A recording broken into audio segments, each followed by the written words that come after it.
R7 Bharat देख रहे हैं आप और मैं हूं आपके साथ जावेद अली। R7 परिवार दर्शकों लगातार ब्लॉक प्रमुख, चेयरमैन, विधायक या फिर जो बेहतर रूप देने वाले ग्राम पंचायत के सरपंच यानी कि प्रधान है, उनके बीच लगातार हम पहुंच रहे हैं। इस समय हमारी मौजूदगी रामपुर जिले के विकासखंड शाहबाद और ग्राम पंचायत ढकिया के मौजूदा सरपंच हमारे बीच मौजूद हैं, प्रधान जी और प्रधानपति हैं ये। और दूसरी बात ये है कि सर हमारे सीनियर प्रधान अध्यापक भी हैं और ऐसे में बहुत अहम हो जाता है कि जब एक पढ़ा लिखे मुखिया के हाथ में जब गांव की कमान आती है तो जाहिर सी बात है वहाँ विकास होना लाजमी होता है। दर्शकों, इस पंचवर्षीय में 4 साल से अधिक का समय हो चुका है और इस पीरियड में सर ने अपने गांव का नक्शा ही नहीं बदला, वो बेहतर रूप और वो बेहतर दिशा दी अपनी ग्राम पंचायत में जो शायद पूर्व के लोग भी इतना नहीं कर पाए। करता हर कोई है, सबके नज़रिए अलग होते हैं, सबकी सोच अलग होती है, लेकिन सर ने जिस सोच से अपनी जो एजुकेटेड शिक्षित सोच से जो दिशा और दिशा दोनों बदली है वो बहुत अहम हो जाता है। दर्शकों, हम ग्राम पंचायत में पहुंचे, वहाँ हमने बेहतर शीशी रोड देखी, बेहतर साफ सफाई देखी, क्योंकि सूबे की सरकार हो या केंद्र की मोदी सरकार हो, एक नारा चल रहा है स्वच्छ भारत मिशन को लेकर। कहीं ना कहीं वो नारा ढकिया ग्राम पंचायत में कारगर साबित हो रहा है, धरातल पर दिखाई दे रहा है। स्कूलों में सर ने बहुत बेहतर जोर दिया है, बच्चों को बैठने के इंतजाम हो या फिर बच्चों को मेन्यू के हिसाब से खाना हो, फलों का वितरण हो, लोगों को आवास मुहैया कराना हो, लोगों की पेंशन लगवानी हो, तमाम बेहतर कार्य कराए गए। सर का रुख करेंगे। सर, सबसे पहले बहुत स्वागत है आपका R7 भारत। धन्यवाद। सर, आप एक गांव के मुखिया होने के साथ साथ आप एक बेहतर और सीनियर प्रधान अध्यापक भी हैं। खंजीपुरा में आप प्रिंसिपल भी हैं गवर्नमेंट स्कूल में। बहुत अहम हो जाता है सर जब एक पढ़े लिखे मुखिया के हाथ में गांव की कमान जाती है, तो वहाँ मुझे लगता है चौमुखी विकास होने से कोई नहीं रोक सकता, और वो चौमुखी विकास आपने कराया है अभी, जबकि 4 साल का ही समय हुआ है, 1 साल का समय बाकी है। बेहतर शीशी रोड, मैं चाहूँगा सर मेरे दर्शकों को बताएं इन 4 सालों में जो आपने बेहतर रूप दिया है ग्राम पंचायत में, कौन कौन से कार्य कराए? गांव का विकास करने के लिए मैंने काफ़ी प्रयास करने की कोशिश की है जी, और जिसमें जनता मेरी लाभान्वित भी हो रही है। जी, पेंशन योजना से लेकर जी, बाकी जो भी सरकारी योजनाएं चल रही हैं जी सर। उसमें भी मैं सहयोग करते हुए जनता को लाभ दिलाना चाहता हूँ। सर, केंद्र का ही एक मुहिम है स्वच्छ भारत मिशन को लेकर, आप बखूबी वाकिफ हैं उससे।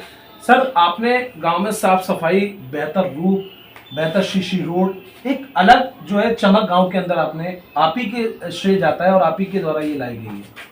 सर, उसमें मैंने जो कर्मचारी हैं वो लगाए हैं जी, और लगाने के बाद ये भी मेरा एक प्रयास ही है जी, कि गांव में साफ सफाई रहेगी तो बीमारियां गांव में जो है नहीं फैलेंगी, नहीं फैल पाएंगी जी, और जनता मेरी खुशहाल रहेगी। बिल्कुल।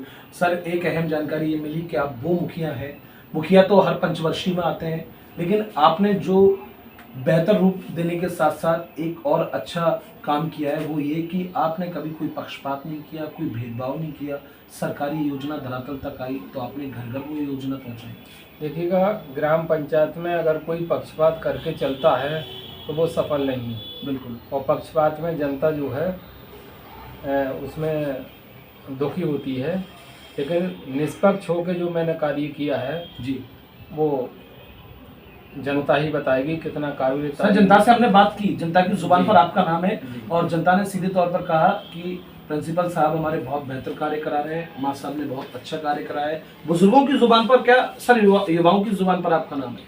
हाँ, मेरी भाभी ग्राम प्रधान है जी, वो कार्य को वो भी देखती हैं और मैं भी मिलकर साथ में चलाते हैं। साथ कुल में मिलाकर चलाते परिवार हैं। पूरा योगदान देता है। जी, पूरा परिवार। सर, कितने वोट होंगे अपनी ग्राम पंचायत में? लगभग 5000 के लगभग वोट हैं। 5000, बड़ी पंचायत है। जी, बिल्कुल। जिसमें एक गौशाला भी सरकार द्वारा चलवाई जा रही है। कितनी गायें सर?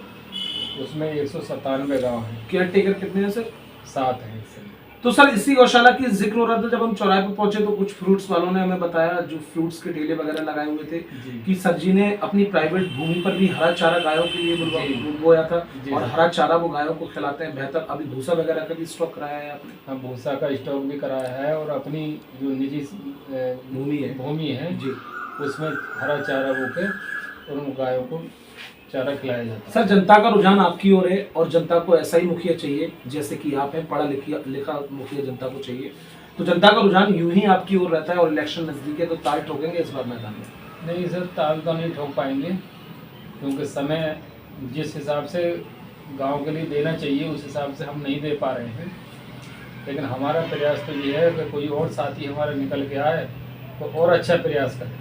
बिल्कुल सर, क्योंकि आपको उज्जवल भविष्य बनाने के लिए बच्चे आते हैं, उन बच्चों को भी लेकर करेंगे, उन बच्चों को शिक्षा प्रदान कराएंगे। सर, आपने अपने स्कूल में बेहतर टेलीकरण कराया, बेहतर बच्चों के बैठने के इंतजाम, एमडीएम को लेकर आपने ये भी कह रखा है, जबकि खुद आप एक सरकारी अध्यापक हैं, खुद आपने एमडीएम को लेकर ये कह रखा है कि बच्चों को शुद्ध और साफ खाना मिलना चाहिए। खाना शुद्ध और साफ और अच्छा मिलना चाहिए, जिसमें क्वालिटी भी हो जी। इससे पहले खाना मिलता था तो बच्चे जो है लाइन में लगाकर खाना मांग के खाते थे, लेकिन मैंने जैसे ही मेरी पंचवर्षीय का प्रारंभ हुआ जी। मैंने हर बच्चे के लिए चटाई बिछवाकर और बैठकर खाना खिलवाया और भरपेट खाना गरम गरम, जिससे बच्चों में उत्साह जागृत हुआ, शिक्षा के प्रति रुचि बढ़ी है और आज के समय में विद्यालय में संख्या में बढ़ोतरी भी हुई है। बहुत अच्छी बात है। सर क्या जी जी विद्यालय में टाइलीकरण, जी, शौचालय जी भी पूरा कर चुका हूँ जी और मेरे यहाँ 6 आंगनबाड़ी केंद्र हैं, जी, जिसमें सभी बच्चे आते हैं और सभी आंगनबाड़ी केंद्र खोले जाते हैं। बिल्कुल। और एक मैंने लाइब्रेरी बनवाई है, जी, जिसके लिए आम जनता के लिए भी राहत होगी जी। और उसमें सक्रिय है। बच्चे आराम से कंपटीशन की तैयारी कर सकते हैं। जी जी बिल्कुल। सर क्या शुभ नाम है आपका? मेरा नाम शिशुपाल सिंह है। शिशुपाल सर को आपने सुना, बेहतर अध्यापक, सीनियर अध्यापक, इसके अलावा ग्राम पंचायत के मुखिया, इनकी हालांकि भाभी जी प्रधान है, पूरा परिवार मिलकर गांव की जिम्मेदारी यानी कि जिम्मा उठाना, इसके अलावा बेहतर रूप जो अपनी ग्राम पंचायत में दिया है, चाहे स्कूल हो, पंचायत भवन हो, आरआरसी सेंटर हो, शीशी रोड, इंटरलॉकिंग नाले, तमाम वो बेहतर